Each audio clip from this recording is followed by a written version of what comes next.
घर की औरत। कहते हैं ना, घर दीवारों से नहीं, उसके अंदर रहने वाले लोगों से बनता है। लेकिन क्या हो जब घर के लोग ऐसे हो? सारा दिन खाती रहती हो, सोती रहती हो, कोई काम नहीं है तुम्हारे पास। ऊपर से बहू के आ जाने के बाद तो तुम और निकम्मी हो गई हो। दिखावे के लिए हाथ में माला पकड़ ली है, बाकी कोई काम नहीं करती। अरे कैसी बात कर रहे हैं? अब तो बहू आ गई है, अब तो मेरी बेइज्जती करना बंद कर दीजिए। जैसे तैसे मेरी तो जिंदगी कट गई, गालियां खा खा कर। अरे उस बेचारी को तो छोड़ दीजिए। तभी बेटे के जोर जोर से चिल्लाने की आवाज आती है। कहा था ना तुमसे रिजाइन कर दो, क्यों नहीं किया? और ये पर्स लटका कर कहाँ निकली? चलो कमरे में, काम करो घर का। बहू बेटे की लड़ाई सुनकर सास ससुर बाहर आ जाते हैं। सामने खड़ी होती है नई नवेली बहू रीमा। देख लीजिए माँ जी, शादी से पहले तो मेरे माँ पापा के सामने कहा था कि शादी के बाद नौकरी करने देंगे, लेकिन अब क्या कह रहे हैं? तो तुम माँ जी को क्यों बोल रही है बहू? तब उसका मन रहा होगा, अब नहीं है। पर पिताजी, उसके मन से मेरा करियर तो नहीं चल सकता ना। ससुर को बहू की बात पर गुस्सा आ जाता है। वो बेटी की तरफ देखता है। पापा से जबान लड़ाती है, रुक। ये बोलकर वो पत्नी को खींचकर कमरे में ले जाता है और बंद कर देता है। ये सब देखकर सास दुखी हो जाती है। पति के जाने के बाद सास बेटी से कहती है, देख बेटा, अब जमाना कुछ और है। तेरे पिता ने घर में औरतों की कद्र नहीं की, लेकिन तू ऐसा ना बन। शहर की समझदार पढ़ी लिखी लड़की से शादी की है तूने, उसका ख्याल रखा कर, तमीज से पेश आया कर। जा, बहू को कमरे से बाहर ले आ। लेकिन बेटा नहीं मानता और बहू कमरे में सारा दिन बंद रहती है। शाम को बेटा बाहर जाता है कि सास चाय और बिस्कुट लेकर बहू के कमरे में जाती है। बहू बेटा ये ले, चाय पी ले। रो रो कर कैसी शक्ल बना ली है बेटा। माँ जी, ये कैसे लोग हैं? आप कैसे मैनेज कर रही हैं? ऐसे थोड़ी ना होता है माँ जी। घर की औरतों को तो पिताजी और ये इंसान समझते ही नहीं। क्या करूं बेटा, मैंने तो जैसे तैसे सह लिया, लेकिन तू ना सहना। दोनों बात कर ही रहे थे कि ससुर आ जाते हैं। अच्छा, तो अब बहू को भड़का रही हो? बहुत दिन हो गए मार खाए, अब क्या बहू के सामने खाओगे? जाओ यहाँ से, और जरूरत नहीं है ज्यादा इस लड़की को सर पर चढ़ाने की, समझी? बहू को ससुर की बात पर गुस्सा आ जाता है, लेकिन वो कुछ नहीं कहती। आए दिन बहू देखती है कि कैसे उसकी सास और उसके साथ उसका ससुर और पति गंदा व्यवहार करते हैं। फिर एक दिन, ये क्या बनाया है? खाना बनाना नहीं आता क्या? ये बोलकर वो खाने की भरी सारी थाली फेंक देता है। अरे बेटा कोई बात नहीं, शांत हो जा, मैं अभी बाहर से कुछ मंगवा देता हूँ। हाँ पापा, ऑर्डर करिए। ऐसे खाने से तो पेट भरने से रहा। वैसे खाना तुमको बनाना आता नहीं और बाहर जाकर नौकरी करना चाहती हो। अरे तुम जैसे को तो पूछते भी नहीं है बाहर। बहू को पति की बात पर गुस्सा आता है, तभी सास बोल पड़ती है। तेरे से ज्यादा पढ़ी लिखी है, वो तो तूने इसे कहा था कि तू नौकरी करने देगा तो तुझसे शादी कर ली, वरना ना ही करवाते इसके माँ बाप तुझसे शादी इसकी। और कमाती भी ये तेरे जितना ही है बेटा। बहू हैरान रह जाती है कि जो सास खुद के लिए एक बार भी खड़ी नहीं हुई, वो उसके लिए बेटे को भी भला बुरा सुना रही है। उसकी नज़र में सास की इज्जत और बढ़ जाती है। वो सास को देखकर ये सब सोच ही रही थी कि उसके कान में एक जोर से चांटे की आवाज आती है। किसको किसको मार पड़ी? वो देख ही रही होती है कि उसकी नज़र जमीन पर बैठी सास पर पड़ती है। अभी तो धीरे से मारा, फिर जुबान खोली ना तो ऐसा मारूंगा कि कान के पर्दे फट जाएंगे। सास रो रही थी। बेटा और पति वहां से चले जाते हैं। पिताजी अच्छा किया माँ को जोर का चांटा लगाकर, आगे से जबान खोलने से पहले 4 बार सोचेंगी। बड़ी आई। दोनों हंसते हुए वहां से निकल जाते हैं। बहू सास को उठाती है और पानी देती है। मैंने ये दिन रोज देखे हैं बहू, लेकिन तू नहीं सहना। तू अपना जीवन अपने अनुसार जीना।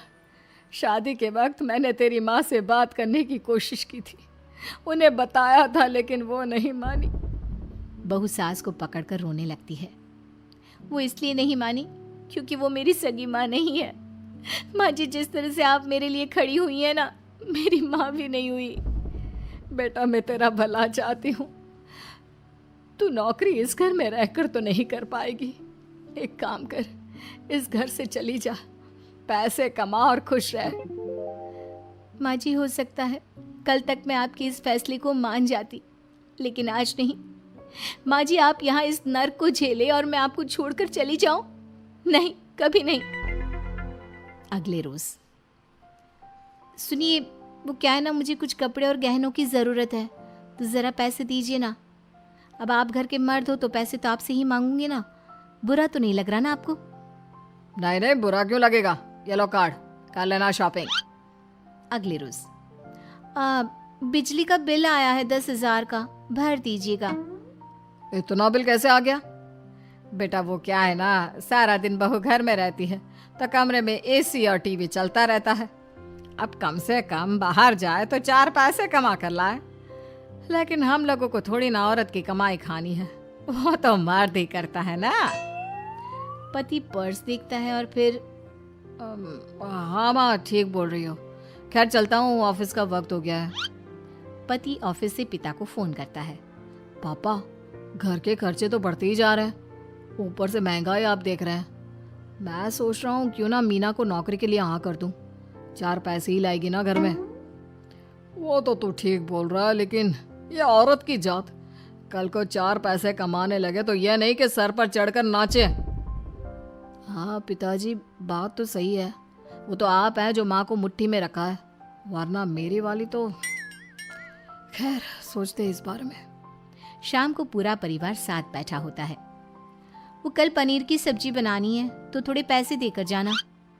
और हाँ, कीर्तन भी रखा है संडे को, उसके लिए सामान की लिस्ट बना दी है, ले आना।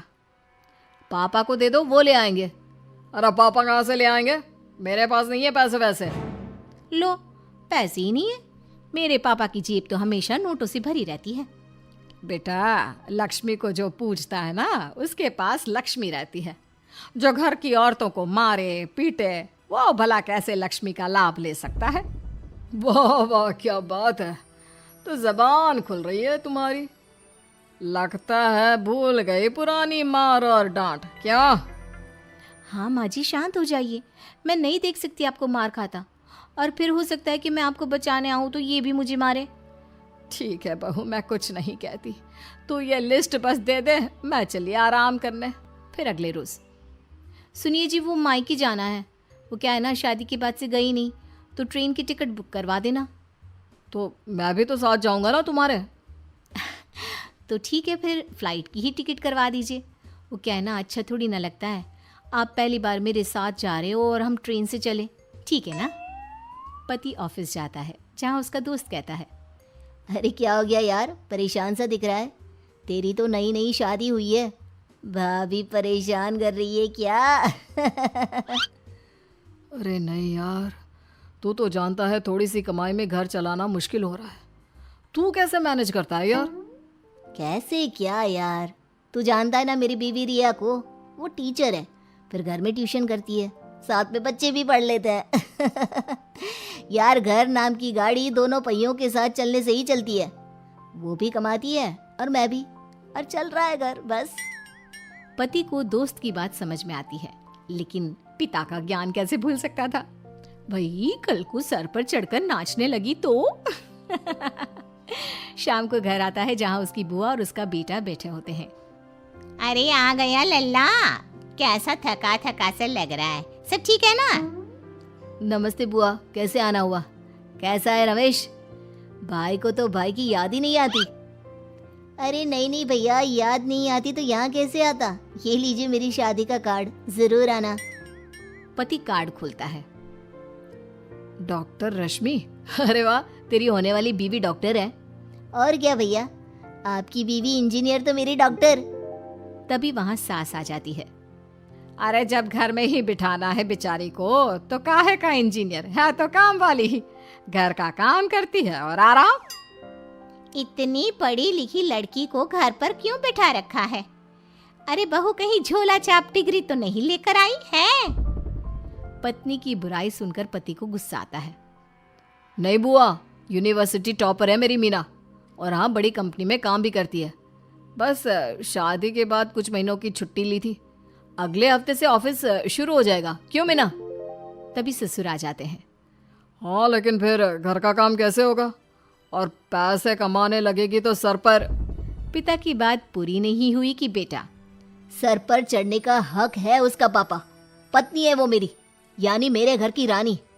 और रानियां तो सर का ताज होती है। क्यों मीना? मीना पति की बात सुनकर शर्मा जाती है। वाह बेटा, तू सही समय में समझ गया कि औरतों की इज्जत करने वाले घर में शांति और लक्ष्मी का वास होता है।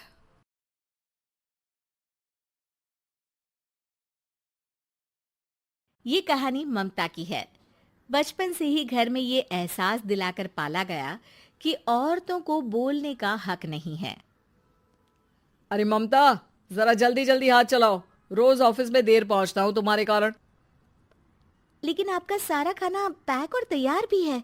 अरे जबान जितनी चलाती हो उतना अगर हाथ चलाती ना तो शायद घर को अच्छे से मैनेज कर पाती। क्या मतलब है? क्या नहीं मिला आपको? मोजे मोजे कौन देगा? ममता भागकर पति को मोजे देती है। वो हर किसी का ख्याल रखती, लेकिन उसके घर में रोज का रोना लगा रहता। अरे माँ, आज स्कूल में टीचर ने मुझे फीस के लिए डांटा। माँ, मुझे अच्छा नहीं लगता कि स्कूल में फीस के पैसों के लिए मुझे कोई भी बात सुनाए। अरे पर बेटा, ये तो पापा करते हैं ना, सारा ऑनलाइन। मुझे तो इसकी जानकारी भी नहीं है। हाँ हाँ, बना लो बच्चों के सामने मुझे बुरा। अरे करता तो मैं ही हूँ, माना, लेकिन मुझे कोई सपना थोड़ी ना आएगा कि बच्चों की फीस जमा करनी है। अरे बताओगी तो तुम ही ना। ममता की अब ये आदत में शुमार हो चुका था। वो हमेशा हर बात के लिए खुद को ही दोषी मानती। एक दिन वो पड़ोस की दोस्त से कहती है, समझ नहीं आता यार, मैं इतनी डम कैसे हो सकती हूँ। बात तो सही भी है ना। अब पति बेचारा नौकरी करे, पैसे कमाए, या फिर ये देखे कि बच्चों की फीस का वक्त है। क्या करूँ यार। पता नहीं, मेरे पति तो सारा काम खुद ही करते हैं। वो तो कहते हैं कि तुम थक जाती होगी, सारा दिन घर बाहर बच्चे। तो अच्छा, ऐसे भी पति होते हैं क्या?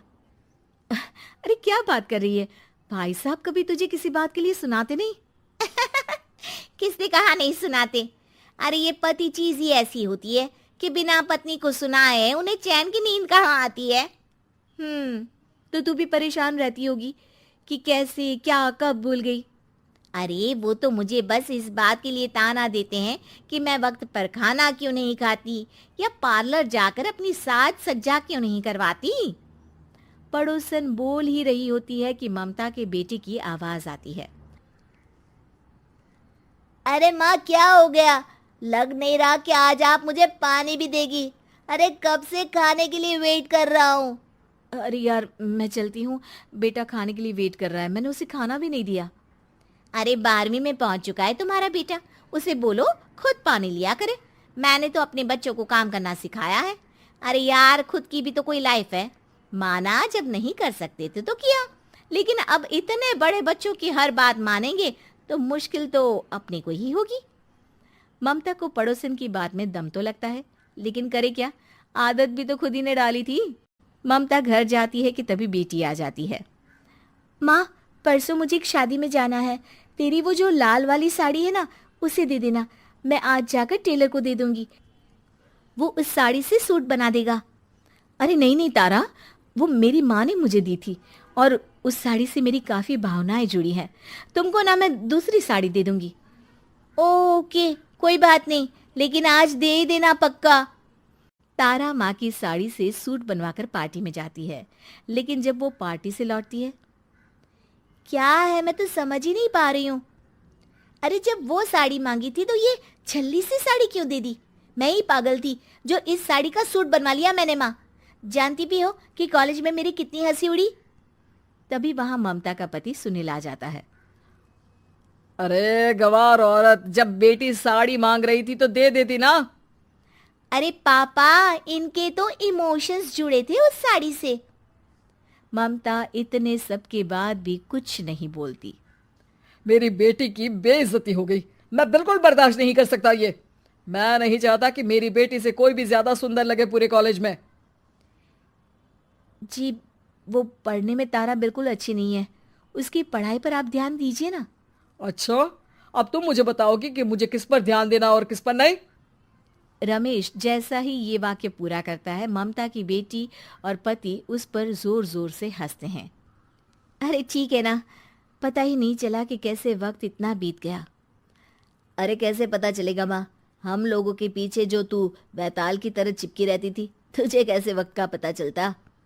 ममता को पहले सास ससुर, फिर पति और बच्चों की तरफ से इस तरीके की बातें सुनकर उसका मन बहुत दुखी रहता था। एक दिन, सुनो ना, बहुत दिनों से कमर के नीचे बहुत दर्द रहता है।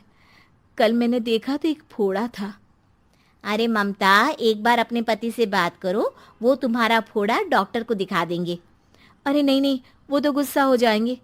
अरे क्यों गुस्सा हो जाएंगे, तुमको दर्द है।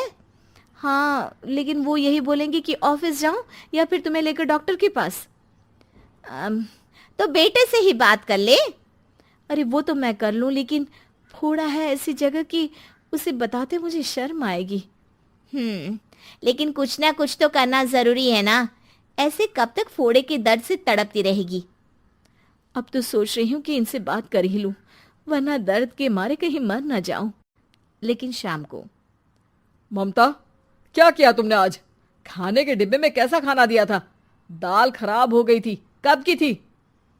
दाल तो मैंने सुबह ही बनाई थी, खराब कैसे हो गई? अच्छा सुनिए ना, मुझे कहना है कि अरे गरम दाल बंद करोगी तो ऐसा ही होगा ना।